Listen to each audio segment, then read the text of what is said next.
Hi viewers, welcome to our channel. ప్రస్తుతం మనతో పాటు భారద్వాజ్ గారు సీనియర్ జర్నలిస్ట్ ఉన్నారు. వారితో ఒకసారి మాట్లాడదాం.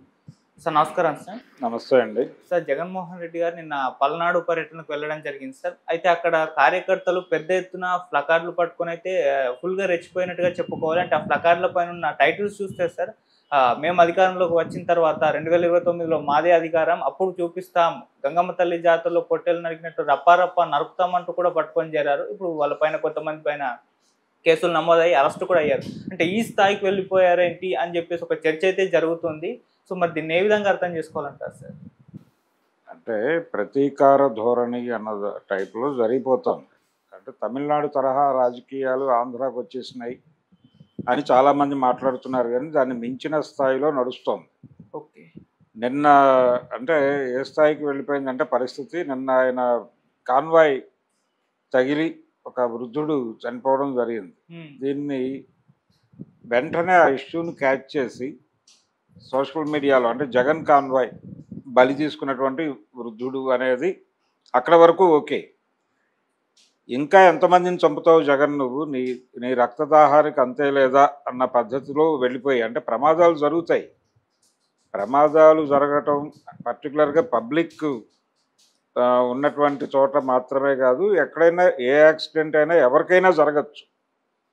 యాక్సిడెంట్ చేసిన వాడిది తప్పే, యాక్సిడెంట్ చేయకుండా ఉండాలి. కానీ జరిగిన తర్వాత దానికి సంబంధించి అరెస్ట్ జరగాలి. ఎవరైతే డ్రైవ్ చేశాడో ఆ డ్రైవర్ని అరెస్ట్ చేయాలి. కాన్సిక్వెన్సెస్ ఏమిటనేది విచారణ జరగాలి. అతను తప్పు చేశాడు అంటే శిక్ష పడాలి. ఆ మేరకు డిమాండ్ చేయటం తప్పు ఉందని నేను అనుకోను. కానీ నీ అంటే వాంటెడ్గా జగన్మోహన్ రెడ్డి ఆ డ్రైవర్ని అతను గుద్దు అని చెప్పినట్టుగా సెన్స్ కన్వే చేయటం వెనకాల పొలిటికల్ మోటో ఉంటుంది. ఆ పొలిటికల్ మోటో ఏంటంటే జగన్ పరమ దుర్మార్గుడు అని చెప్పడం ద్వారా అతని మీద ఒక నెగిటివిటీ స్ప్రెడ్ చేయటం. ఇప్పుడు ఇలాంటి సందర్భమే ఒకసారి పాత రోజులకు ఎడితే రామారావు గారు ఎన్నికల ప్రచారం చేసేటప్పుడు చైతన్య రథం మీద వెళ్ళేవాడు ఆయన. ఆ చైతన్య రథాన్ని ఇద్దరు డ్రైవ్ చేసేవారు. అందులో ఒకరు వారి ఆస్థాన డ్రైవర్ అయితే, రెండోది ఎక్కువ భాగం హరికృష్ణ డ్రైవ్ చేసేవాడు, రామారావు గారి కుమారుడు. ఆయన డ్రైవ్ చేస్తూ ఉండగా ఒక ఊళ్ళో విపరీతంగా ఒక జన ప్రవాహం ఒక ఏరియాలో చెరువు గట్టు నుంచి కిందకు దిగారు. అది ఎక్స్పెక్ట్ చేయలే వీళ్ళు. అన్ఎక్స్పెక్టెడ్గా జరిగింది. మెయిన్ రోడ్డు మీద వెళ్తున్నారు. ఆ చెరువు గట్టు మీద కూర్చున్న జనాలు ఈ చైతన్య రథం వస్తుందనే ఆవేశంతో దిగారు కిందకి. ఆ దిగిన వాళ్ళందరూ రోడ్డు మీదకి వచ్చారు. ఇది గోదావరి జిల్లాలోనే జరిగిన ఇన్సిడెంట్.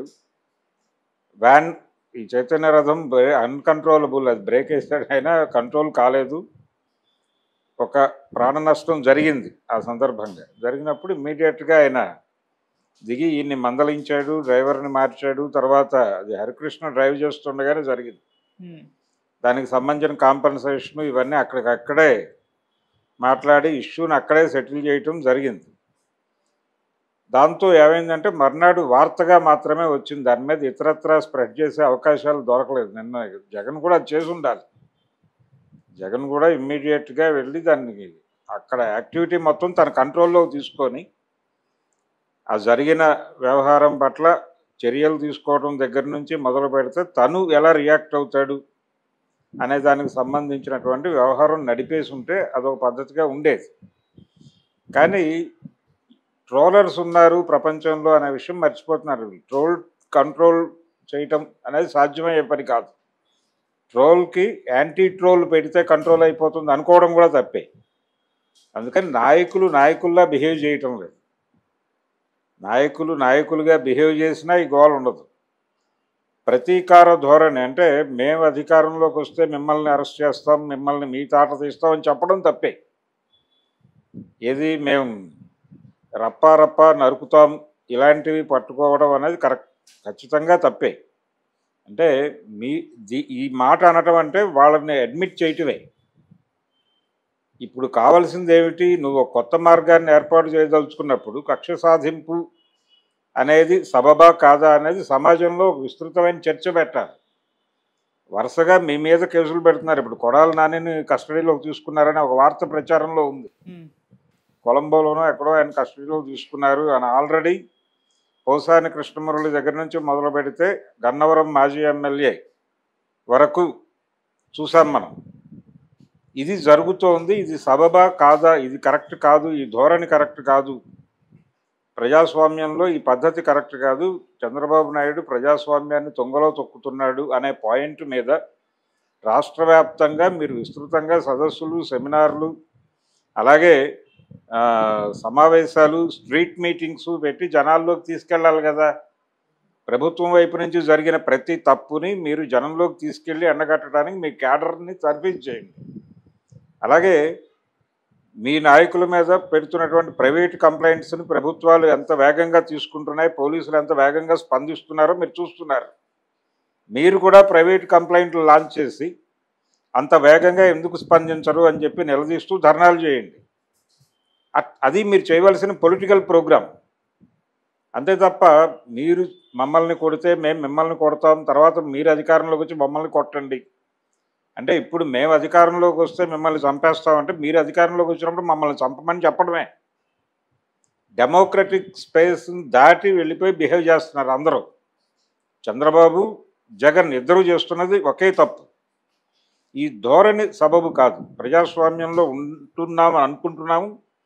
ప్రజాస్వామ్యం పునాదిగా రాసినటువంటి ఒక రాజ్యాంగం ఆధారంగా పరిపాలన సాగుతోందని చెప్తున్నాం మనం. కానీ రాజ్యాంగం ఏమాత్రమో అమలుకు నోచుకోవడం లేదు అని చెప్పి కేంద్ర ప్రభుత్వం దగ్గర నుంచి మొదలు పెడితే ప్రతి ఒక్కడు ప్రతి 2 నిమిషాలకు ఒకసారి ప్రూవ్ చేస్తున్నారు. ప్రతి 2 నిమిషాలకి రాజ్యాంగం మీద ప్రమాణం చేసినటువంటి కేంద్ర హోంమంత్రి గారు విచక్షణారహితంగా హత్యలు చేయమని ప్రేరేపిస్తాడు. ఆలోచించకండి, చంపేయండి అని చెప్తున్నాడు ఆయన నేరుగా.